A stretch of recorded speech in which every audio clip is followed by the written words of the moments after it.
기도가 없는 사람은 좋은 기회를 놓친다라는 제목으로 말씀 증거하겠습니다.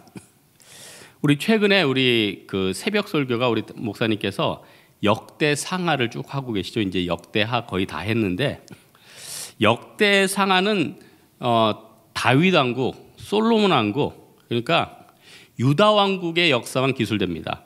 그러니까 북이스라엘은 연관된 것만 조금 나오고 나머지는 다 이 남유다 왕에 대해서 나오는 거거든요.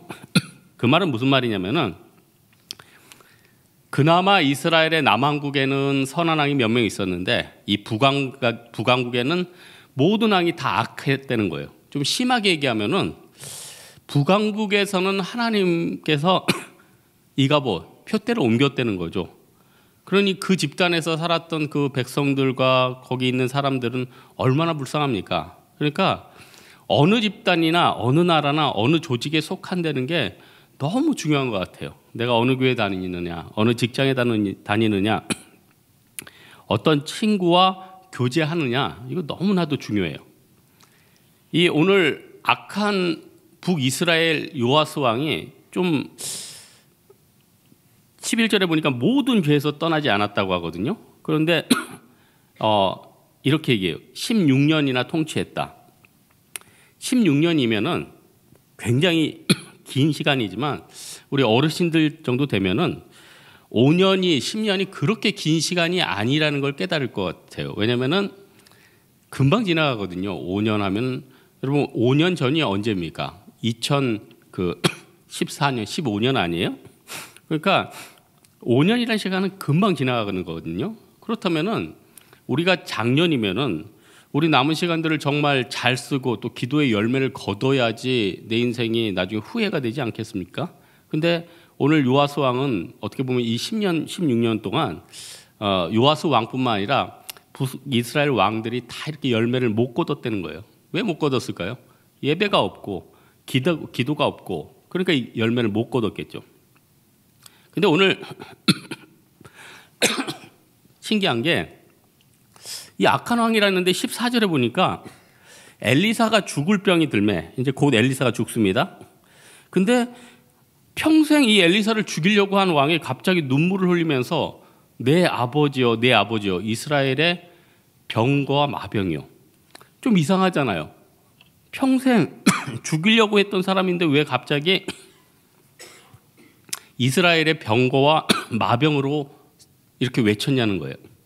우리나라 말로 지금 뭐 번역해서 얘기하면은 우리나라의 뭐 전투기요, 항공모함이요, 핵무기요 하면서 어떻게 보면은 제일 믿을 만한 사람이다 역설적으로 얘기를 하는 거 아니에요? 그만큼 적이긴 했는데 막상 죽으려니까 너무 아까운 인물이더라 이거예요.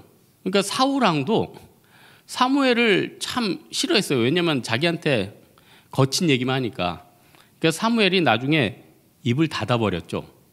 다시는 사울왕을 안 봤어요. 우리는 여기서 뭘 알 수 있냐면은 우리 주변에 좋은 어르신들 또 좋은 친구들 조언도 한두 번이지 너무 얘기해도 안 들으면 사람이 입을 닫아버리거든요. 그럼 결국 누구한테 손해입니까? 얘기 안 듣는 사람한테 손해 아니에요? 생각해 보세요. 사랑하는 마음으로 계속 조언을 했는데 끝까지 안 들어요. 뭐 부모님일 경우에는 끝까지 하겠죠. 왜냐하면 핏줄이니까. 근데 주변 사람들은 입을 닫아버리잖아요. 근데 이제 엘리사는 참 착했어요. 자기가 죽어가는데 마지막까지 오늘 본문에 보면은 도와주려고 하거든요. 그래서 우리는 주변에 어떻게 보면은 누가 얘기하는 거 그 사람 얘기일 수도 있지만은 하나님이 그 사람을 통해서 나에게 들려주는 말일 수가 있다는 겁니다. 그러면 이제 들어야죠. 예? 여기 보니까 엘리사를 향해서 병거와 마병이요 이렇게 고백했다는 겁니다. 진짜로 병거와 마병으로 여겼으면 얼마나 좋았겠습니까? 그러면 하나님이 그 인생을 이끌어줬을 거 아니에요? 그래서 하여튼 얘기를 듣는데 한 3번 정도만 칩니다. 여기서 3번 쳤다는 건 뭐냐면은 충분히 안 쳤다 이거예요. 여러분 나아만 장군이 문둥병 고칠 때 몇 번 목욕했습니까? 7번. 저는 여기서 굉장히 기도에 중요한 인사이트를 발견했습니다. 우리가 기도할 때 3번, 3세판, 우리나라 말 있잖아요. 3세판이다 해서 3번 하고 포기를 해요. 근데 성경에 보니까 7번 정도는 해야 되는 것 같아요. 7번. 크게. 여러분, 7번 정도 간절히 기도해가지고 응답 안 받은 거 있습니까? 아, 이건 안 받았는데요. 잘 생각해 보면 다른 쪽으로 인도해 주셨든지 좋게 해 주셨을 거예요. 우리가 깨닫지 못하는 거죠. 그래서 저는 오늘 말씀을 통해서 충분한 게 몇 번이다 이렇게 얘기할 수는 없지만은 3번이 아니라 한 7번 정도는 충분히 기도할 때 하나님께서 알려주신다는 겁니다. 여러분, 이 열왕기 상하 쭉 보면은 그나마 유다 왕들은 좀 괜찮은데 이스라엘 왕들은 다 엉망 아닙니까? 그럼 곰곰이 생각해 봤어요. 아, 이렇게 하나님의 백성을 이끄는 왕들이 다 왜 이 모양일까? 그러니까 이런 생각을 해봐요. 왕이 되기 전까지는 사람들과 주고받으면서 자기 인생이 수정이 되잖아요. 좀 정 아닌 방향으로 결정하고 이상한 얘기하면 사람들한테 막 저항이 오는데 왕이 되면 어떻습니까?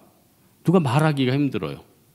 여러분, 사장님들도 그 큰 사업을 혼자 이끌어가는데 얼마나 힘들겠습니까? 그런데 이제 일단 사장님 되면은 주변에서 말하기 힘들어요. 왜냐하면 나머지는 직원이고 또 말하기도 껄끄럽고 괜히 그러다가 부딪히면 뭐 어떻게 돼요? 서로 헤어지고 힘드니까 잘 얘기 안 해지는 거예요. 그러다 보니까 왕들이 귀를 닫는 거예요. 그래서 하나님이 축복으로 또 마지막 대안으로 보내준 게 누굽니까? 선지자들을 보내줬단 말이에요. 그래서 선지자가 얘기를 해요. 신랄하게 얘기하니까 얼마나 싫겠어요. 엘리사도 선지자 아니에요? 잘못을 얘기하니까 얼마나 싫겠어요. 죽이고 싶었겠어요. 그런데 그 선지자가 얘기할 때 껄끄러워도 들은 사람 왕은 살았고 끝까지 안 되겠다 해서 죽인 사람은 자기도 죽었다는 거예요. 그러니까 다윗이 왜 위대합니까? 나단 선지자가 나타나가지고 자기의 잘못을 그냥 치열하고 비판하는데 마음을 열고 회개를 하잖아요. 그러면 결국 열리는 거 아니에요? 여러분, 우리 신앙생활 때 하나님을 진짜 병과 마병으로 우리가 여기며 살고 있나? 아니면은 이렇게 요시야처럼 말만 내가 하나님을 병과 마병으로 여깁니다 이렇게 하는지 생각해 봐야 돼요. 정말로 하나님을 나의 병과 마병으로 여기는 사람들은 신앙생활 할 때 자신감이 있죠. 하나님이 나의 병과 마병인데, 여러분 뭐 부모님이나 여러분 주변에 진짜 여러분하고 친한 분이 굉장히 큰 권세를 갖고 있고 또 여러분이 막 진짜 굉장히 금수저라고 만약에 가정을 해봐요. 그러면은 자신감이 좀 생기겠죠. 왜냐면 우리 아버지가 이 정도 능력이야. 그렇다면은 하나님을 진짜 나의 병과 마병으로 여기는 사람들은 자신감이 있죠. 그래서 여러분 신앙생활 하는데 자신감도 없고 맨날 움츠려 들고 하면은 그거 진짜 생각해 봐야 돼요. 하나님이 우리 아버지인데 내가 왜 이렇게 움츠려드는지 생각해 봐야 된다는 거예요. 여러분, 아무리 지금 뭐 불경기고 위기고 고통이 있고 큰 병이 있어도 하나님을 병과 마병으로 여기는 사람들은 큰 스펙트럼으로 보거든요. 능히 이겨내거든요. 요셉도 감옥에 있을 때 얼마나 자신감이 있었습니까? 얼마나 자신감이 있었어요. 하나님이 얼마나 큰 비전을 주셨어요. 얼마나 그 위기 가운데 살려주셨다는 거예요. 우리는 다시 생각해야 될 게 말로만 요아스 왕처럼 하나님을 나의 병과 마병으로 생각하는 게 아니라 진짜로 나를 구원하신 하나님은 능력자시다 하고 이렇게 고백하는 병과 마병으로 하나님을 여기는 그런 사람이 돼야 된다는 겁니다. 또 하나 살펴볼 것은 기도가 없는 사람은 절호의 기회를 놓친다는 거예요. 16절에서 18절에 보니까 엘리사가 죽어가는 와중에 이 왕을 도와주려고 왕의 손에다가 자기 손을 얹습니다. 17절 한번 읽겠습니다. 시작. 이르되 동쪽 창을 연소서 하매 곧 열매 엘리사가 이르되 쏘소서 하는지라 곧 쏘매 엘리사가 이르되 이는 여호와를 위한 구원의 화살 곧 아람에 대한 구원의 화살이니 왕의 아람 사람을 멸절하도록 아벡에서 치리이다. 그러니까 16절에 보니까 왕의 손에 자기 손을 얹었어요. 이 말은 무슨 말이냐면은 내가 당신을 하나님과의 중재자가 되겠다 이거예요. 당신 평생 악한 일 했지. 그런데 내가 하나님의 중재자가 되겠다. 그러니까 한번 이 얘기에 순종을 하라 이거예요. 그리고 동쪽 창을 여소서. 이건 뭐예요? 이거는 여호와를 위한 구원의 화살, 아람에 대한 화살이다. 무슨 말입니까? 이거는 선문답이 아니라 그냥 다 가르쳐 준 거예요.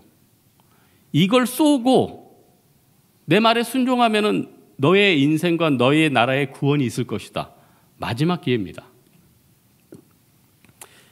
여러분 학창 시절에 학교 선생님들이 수업하다가 중요한 부분에 자꾸 밑줄을 치라고 합니다.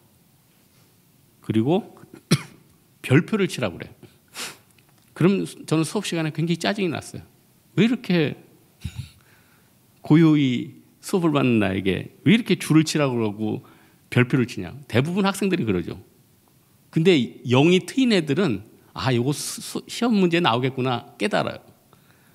그래서 선생님이 너무 답답해가지고 밑줄 짝 하고 별표 짝 하고 해도 애들이 별로 관심이 없으니까 이거 시험에 나온단 말이야. 그럼 애들이 뭐 깜짝 놀래요? 그래서요. 돌아가서 보지도 않아. 경험자니까 얘기하는 겁니다. 보지도 않아. 그렇게 중요하고 그렇게 찍어줘도 안 들어요. 우리 인생에 이게 비극 아닙니까? 이게 비극 아니에요? 엘리사가 뭐 우리나라 전래동처럼 청개구리 얘기 있잖아요. 평생 부모님 말 안 듣다가 부모님은 어떻게 해요? 아유 이놈 평생 내 얘기 안 들었으니까 마지막에 이 얘기도 안 들을 거야 하면서 그렇게 내 묘를 양지 바른 데 묻지 말고 저 물가에다 묻어달라고. 그러면 아버지가 그래 이놈은 평생 내 얘기 안 들었으니까 안 듣겠게. 그 아들이 어떻게 돼요? 그래 평생 안 들었는데 이번만 듣자. 그래가지고 음지 물가에 가지고 다 쓸려나라는 거. 여러분 전래동화 어쩜 이렇게 우리 마음에 와닿을까요? 어쩜 이렇게 와닿아요? 요아스한테 엘리사가 그렇게 말할 수도 없었어요. 왜냐하면은 하나님은 불순종의 영에게는 기도 응답을 안 해주십니다. 예배가 없는 자에게 어떻게 응답을 하겠습니까? 믿지 않는데 뭘 주겠습니까? 예? 구하지 않는데 뭘 주겠습니까? 그래서 하나님 말씀 안 듣는 사람 참 불행한 거예요. 불순종의 영들이 있거든요. 여러분 가만 보세요. 신앙생활 하는데 불순종의 영들이 있어요. 이스라엘에도 참 완악한 사람들이 있어요. 사회에도 보면 참 삐뚤어진 사람들이 있어요. 그러면은 저렇게 삐뚤어졌을까? 아무리 얘기해도 깨닫지를 못해요. 그럼 돌아보세요. 그나마 깨닫고 내가 주님 앞에 순종하고 나왔으니까 얼마나 감사한 겁니까? 그렇다면은 늘 우리 마음이 좀 플렉시블하게 열려 있어야 되죠. 그래도 하나님이 우린 사랑하니까 잘못하면 치시잖아요. 그리고 하나님이 우리 치실 때 잘 되라고 치는 거죠. 그리고 하나님이 웬만하게 크게 다치게는 안 하죠. 몇 번 사인을 보내잖아요. 그러면은 그 사인에 민감하게 반응하는 사람들은 돌아오면은 없던 걸로 되고 넘어가는 겁니다. 근데 그걸 계속 불순종하고 계속 가면 어떻게 돼요? 죄 가운데 망하게 되니까 그때는 하나님이 한 번씩 치시는 거죠. 우리 정말로 세상을 보면은 과거 세상의 쓰레기 같은 것들이 지금 보물이 돼 있는 게 있고 내가 예전에 보물이라고 생각하는 게 지금 굉장히 귀찮아져 있는 게 있을 겁니다. 잘 생각해 보세요. 옛날에 사람들이 별로 관심 안 가졌어요. 사람들이 별로 관심 안 갖는 직업들이 있었어요. 그때 당시는 최고 직업들이 있었어요. 지금 싹 바뀌었죠. 싹 바뀌었죠.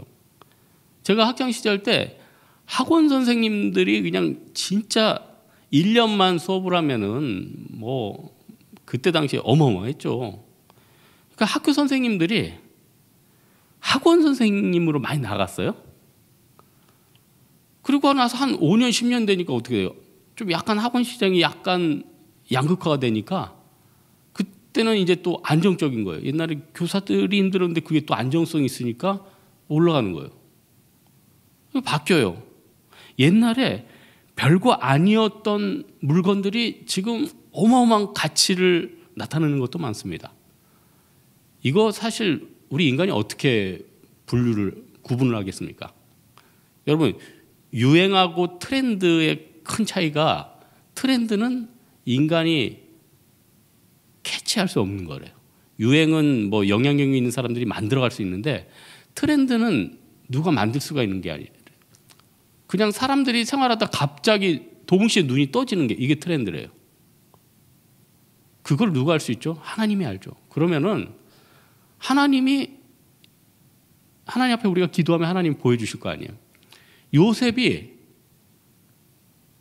애굽으로 팔려갔을 때 하나님은 그 다 스토리를 알고 있는 거 아니에요? 지금 노예구나, 감옥이구나, 지금은 쓰레기구나, 어렵구나. 근데 하나님은 뒤에 스토리 다 알고 계신 거 아니에요? 그러니까 하나님을 믿고 열심히 기도하면은 앞으로의 모든 흐름들을 내가 다 안을 수 있는 거예요. 얼마나 절호의 기회입니까? 여러분, 12월인데 올 초에 한번 기도 열심히 했던 거 한번 들춰보세요. 정말 신기하게 다 응답돼 있던데요.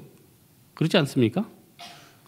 그러면 이 기쁨을 아는 사람은요, 다이어리든 스마트폰이든 자기 기도 노트 한 페이지 정도는 항상 있어요. 항상 있어요. 근데 이거 별로 안 믿는 사람은 안 써놔. 이거 똑같은 거예요. 선생님이 시험 문제 나온다고 알려주고 응답을 준다고 알려줬는데도 별로 관심 없는 거예요. 이게 한 해만 쌓여도 얼마나 인생의 열매를 많이 거두겠어요? 하나님은 우리 인생에 많은 기회를 주십니다. 많은 기회를 주셔요. 네? 우리 역대 상하 요즘 쭉 목사님 설교하시는 데 보면은 예배 떠나고 기도 떠나면 망한다 이거 아니에요. 예배가 있고 기도가 있으면은 네 자손도 살고 너도 살고 결국 하나님이 구원하신다 이거 아니에요? 그나마 작은 순종이지만 그래도 요아스가 3번 치니까 어떻게 돼요? 그래도 아람을 3번 쳤어요. 그리고 7번 쳤으면 어떻게 돼요? 완전히 해결되는 거죠. 우리 사랑하는 홍대세교회 성도들, 우리 하나님을 병거와 마병으로 여기시고요. 기도가 없으면 내 좋은 기회들을 다 놓친다 생각하고 다시 한번 이렇게 응답받고 인도받는 우리 주님의 성도들 되기를 주님의 이름으로 축원합니다. 우리 찬송가 하나 하겠습니다. 543장